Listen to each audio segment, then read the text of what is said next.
You're listening to Financial Advisor Marketing, the best show on the planet for financial advisors who want to get more clients without all the stress. You're about to get the real scoop on everything from lead generation to closing the deal. James is the founder of theadvisorcoach.com, where you can find an entire suite of products designed to help financial advisors grow their businesses more rapidly than ever before.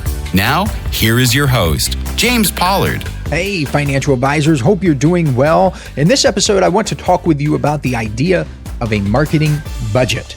And to be frank, I used to get this question quite a bit. Financial advisors would ask me what their marketing budget should be and stay stuck in this idea of a budget. Fortunately, I don't get this question as much anymore, so I wonder if people are finally waking up to the idea that a marketing budget isn't really a good idea. Let me explain. Depending on the study or report you read, financial advisors typically spend about 1 to 5% of their revenue on marketing. A lot of places will recommend between 1 and 10%. If you just Google like financial advisor marketing budget, what are financial advisors spending on marketing, that kind of thing, you will see all of this stuff. And I'm not really sure where the recommendations even come from or what the basis is for any recommendation in the first place. I just don't know. Imagine if I told you that you should save 10% of your income. It sounds good on paper, kind of, sort of, but it's meaningless without context.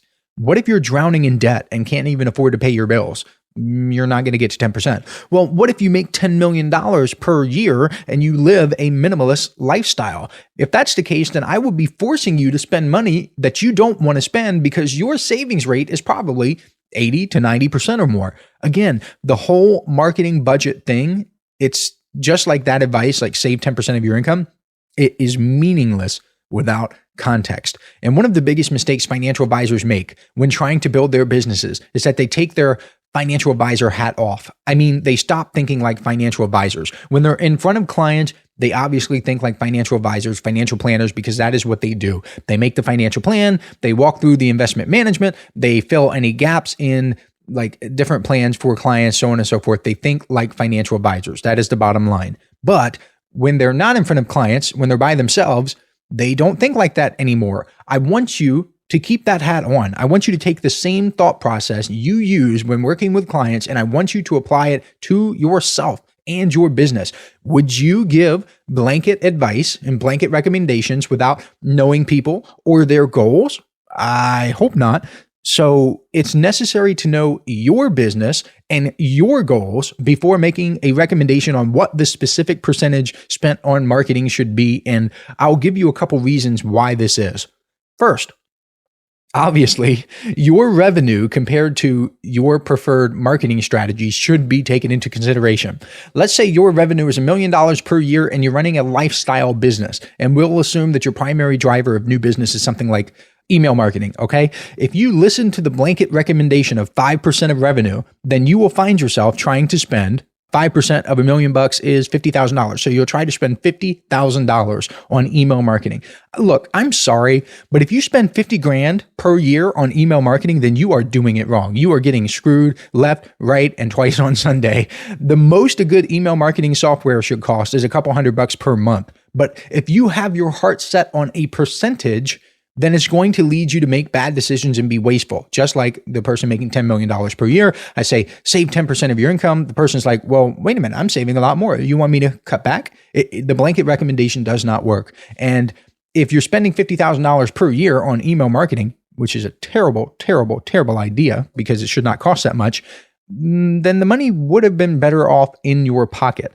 Or let's say you're just starting out and you don't have much revenue at all. Spending 5%, well, that's dumb here too. You should probably spend more and make bigger investments back into your business.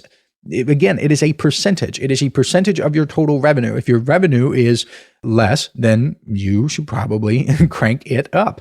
You should probably spend more. I've talked a lot about how you either invest money or time. And when you're starting out, you invest more time than money, but really you should invest both. Your goal should be to invest both. The second reason you need to know your specific situation is because your cash flow is unique to you. Different marketing strategies take varying amounts of time to work. For example, SEO can take a long time. Social media, depending on how you do it, can also take a long time. Email marketing can get appointments in a week or two. Direct mail can get appointments in less than a week. Social media is quote unquote free, but slow. Direct mail can get expensive, but it's fast. If you don't have a huge amount of cash flow, then you will choose different marketing strategies than the person who can consistently reinvest into his or her business. I hope that makes sense. This is one of the reasons why I tell financial advisors to avoid lifestyle creep. Stop spending so much gosh darn money on the private schools and the Benz. Like, look, I got to break it down for like this, okay? If you're in a Mercedes C-Class or E-Class, you're faking it, okay? I'm just telling you the truth. You got to be in S-Class or up, all right? G-Wagon or bust. I'm just telling you like it is. Nobody wants to see you in the little entry-level Mercedes, okay? You got your little house, your little McMansion. There's always going to be somebody richer. You're doing all this stuff so you feel good about yourself. You're trying to fill some hole in yourself, in your soul, okay? With all this stuff. It will literally never fill that hole inside of you. I guarantee it.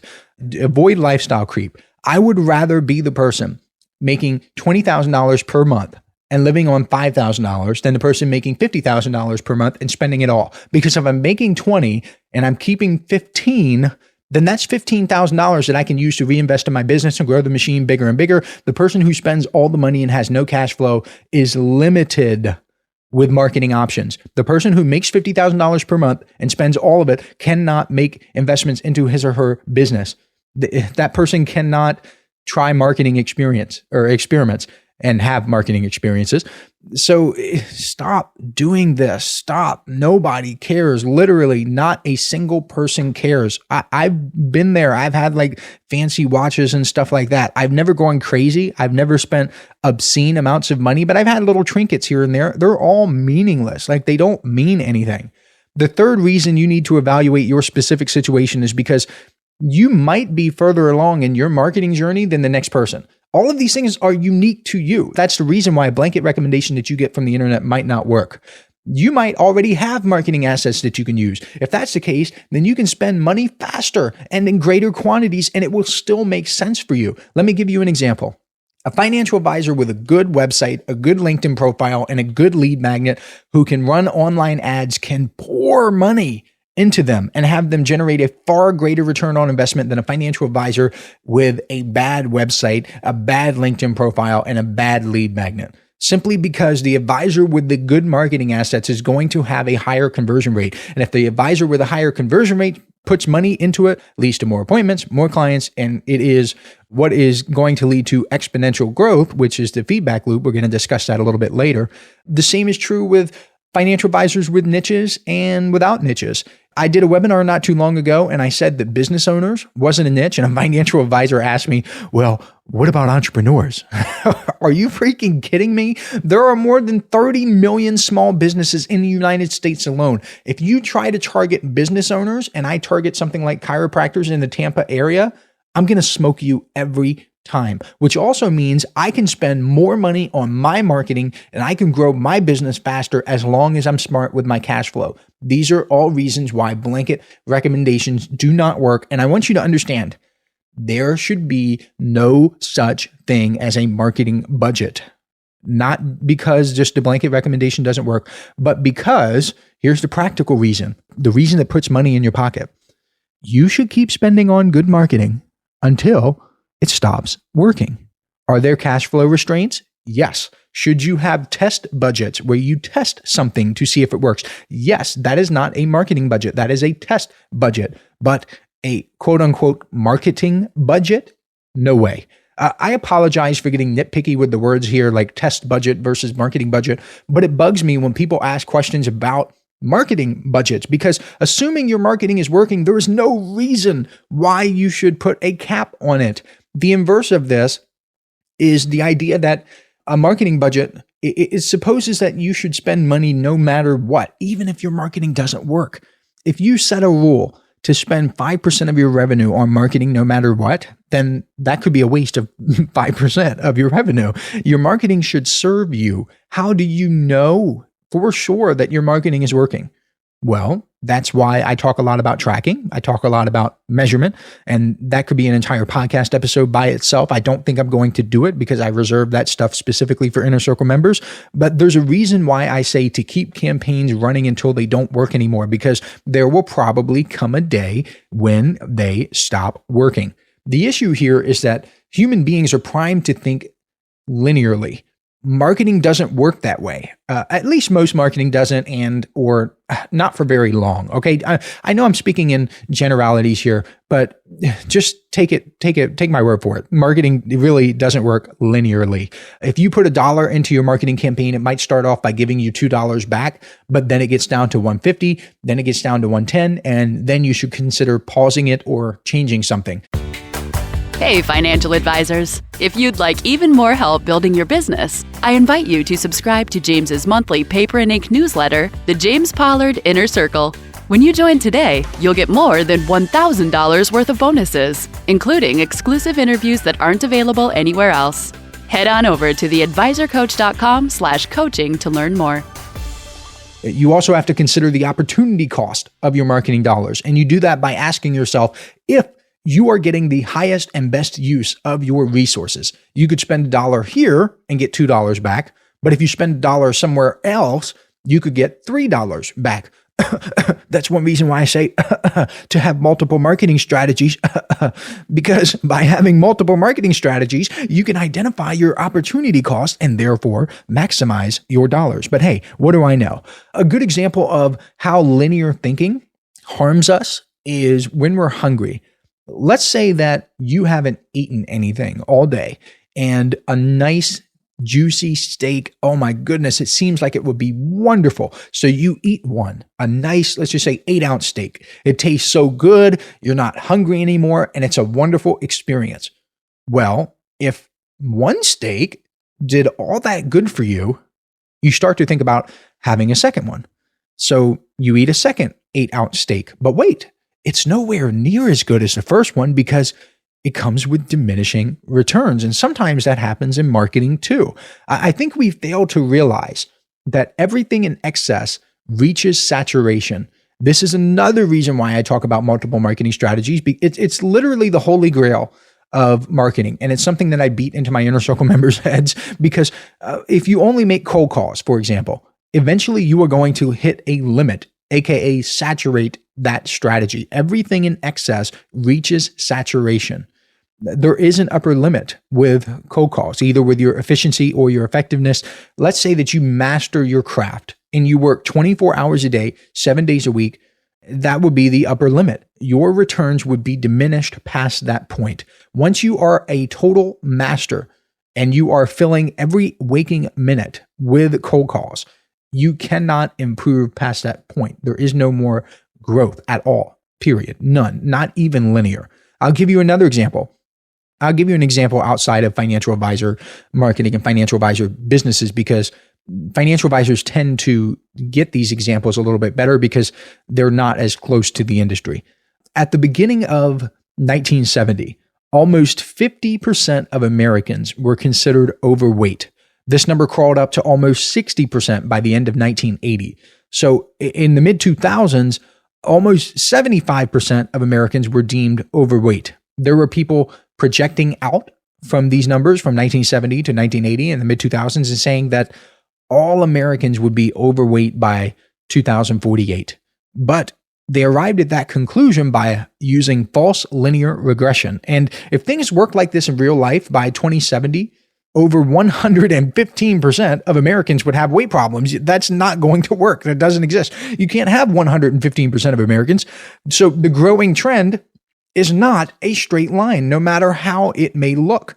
The bottom line is that thinking in terms of a marketing budget, it's a mistake because it lends itself to linear thinking, which can be devastating. I don't want you to do that. And if you're someone who is adamant about having a total budget, if you're going to do that even after listening to this podcast episode, I at least want you to break it apart using my multiple marketing strategies philosophy. I want you to take 1% and put it in place A. I want you to take another 1% and put it in place B, and so on. I want you to track them and use the outcomes to inform your decisions for next year's budget. That isn't perfect, but it's like getting a heavy smoker to go from 2 packs a day to 1 pack a day. It's not ideal, but it's better. The final lesson I'm going to give you, and the final reason marketing budgets, well, I think I'm going to share 2 more things. So the final reason marketing budgets don't make sense is because of feedback loops. Feedback loops are related to linear thinking in the sense that they're not linear at all, because feedback loops can either be reinforcing or balancing.